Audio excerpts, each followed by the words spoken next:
Hey, this is Justin with Saltstrong, and today I wanted to talk to you guys about the new Savage Gear RTF shrimp. There's two new models that Savage Gear has come out with. They have their standard RTF shrimp, and they make a weedless model as well. And we're going to kind of go into the pros and the cons, the applications of both, and some cool things that we found out about these lures. So to start, these Savage Gear RTF shrimp are made out of what Savage Gear calls their Duratech 12X tough material.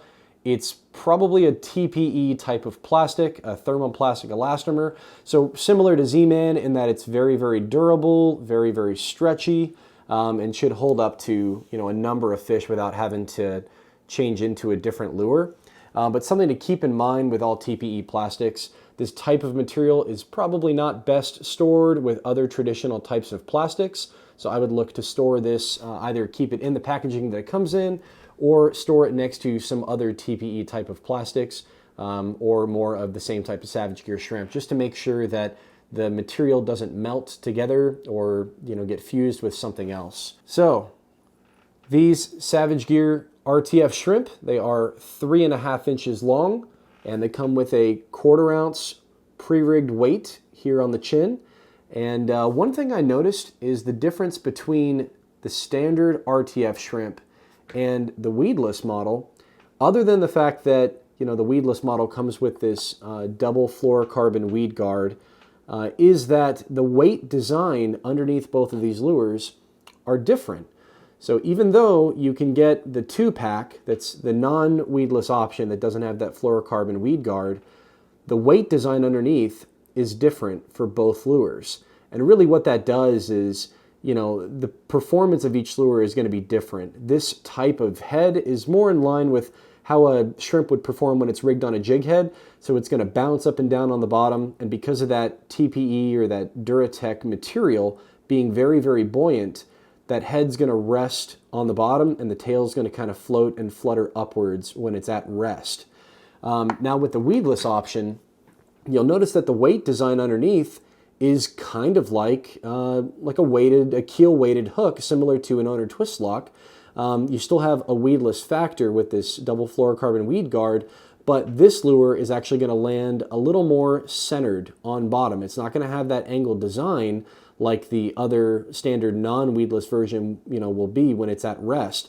And really, it's just a matter of action and application. If you're going to be bouncing on bottom, over sand and maybe a little bit of a rocky bottom, this would probably be a great option. But if you want something that's going to land level and you want a more finesse approach, I would look at this double weed guard weedless option because it's just going to swim a little bit straighter when you're bouncing along the bottom as opposed to kind of up and down bouncing through the sand. Some other really cool things to point out about the Savage Gear shrimp, they all come built with a rattle inside the chamber. It's kind of hard to see there, but tiny, tiny rattle. So in real calm conditions, just twitching this through the water, you're going to hear this faint rattle racket back and forth. So just another nice attractant to have on any lure. And one cool thing that Savage Gear does with all of their lures, they have a segmented tail here on their shrimp lures. So this is commonly found in their Savage Gear 3D models, the weedless models that have been around for a long time.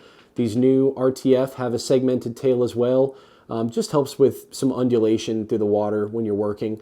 A cool thing to point out is the thickness of this backside of this tail. We notice that the tail design has a really, let's see if it shows up, has kind of a thick boot here to the top part of the tail. And really what that does is as you're working this lure through the water and that tail is catching the water, this little lip on the top part is going to add resistance. So really, you're going to kind of be forced to work this lure very slowly, which is great. A lot of times you want to present a shrimp lure bounced very slowly off the bottom. So when you pull it through the water or you twitch it through the water, this tail is going to serve a lot of draft, and it's really going to slow the lure down in the water and allow it to fall straight down or level. So I actually really like that feature here on the back side of the tail. So in talking about every lure, we always talk about the pros and the cons of options. So some cons that we noticed is that in the segmentation of the tail, there isn't a mesh reinforcement through the main body of the lure. This can be found on Voodoo Shrimp. It can be found on a couple other shrimp presentation lures out there. The TPE, or their Duratech material, is still very tough, but over time, with an angry pinfish or a pufferfish, there is the possibility that one of these segmented pieces could get bitten off or tore off. Also, another thing to point out is that the weedless design here is, all intents and purposes, it's not truly weedless. I would say it's weed resistant or snag resistant because of this fluorocarbon weed guard, but it's not going to be nearly as weedless as an Alabama leprechaun or a Slam Shady bomber rigged on an owner twist lock hook. That's going to be more of a weedless application than this model right here. I can see this performing well when pitching underneath docks or close to patchy oyster areas. But if you're going to be fishing over the grass flats, I would not recommend using this type of lure, as that is not going to prevent grass from getting on the lure. It might deflect a little bit, but eventually with this thick reinforced hook being exposed like any jig head, it's really not a superior option to prevent snagging up on grass. So something to consider. So the only other con to keep in mind that we've noticed is that the hooks come pre-rigged on these lures. These come straight out of the packaging from Savage Gear, and if for any reason the lure does tear, or you lose a piece of that tail, or you lose something that you really want to have to fish with, you can't buy another separate body of the plastic or a separate head, jig head attachment or weedless head attachment from Savage Gear. You're going to need to buy the lure all over again. They're really designed to make sure that the lure performs the way that it's intended fresh out of the package, but you're not getting a pack of 5 or 7 like you would other plastics to just rig on the same head and get back out there and go fishing. So something to keep in mind. So to recap, these are the Savage Gear RTF shrimp. You can find them in the standard option that's going to come 2 to a pack. We have them in new penny and in gold, and we also have them in the weedless option with the double fluorocarbon weed guard that is 1 to a pack as well. And you can find these at fishstrong.com. Remember, insider members earn up to 20% off, so definitely go check them out.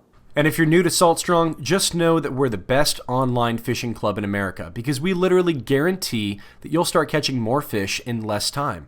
And we do this by providing you with premium education, an exclusive online fishing community, and huge discounts on the best tackle for saltwater anglers. So to learn more, go to saltstrong.com, and we'll see you in the Insider family soon.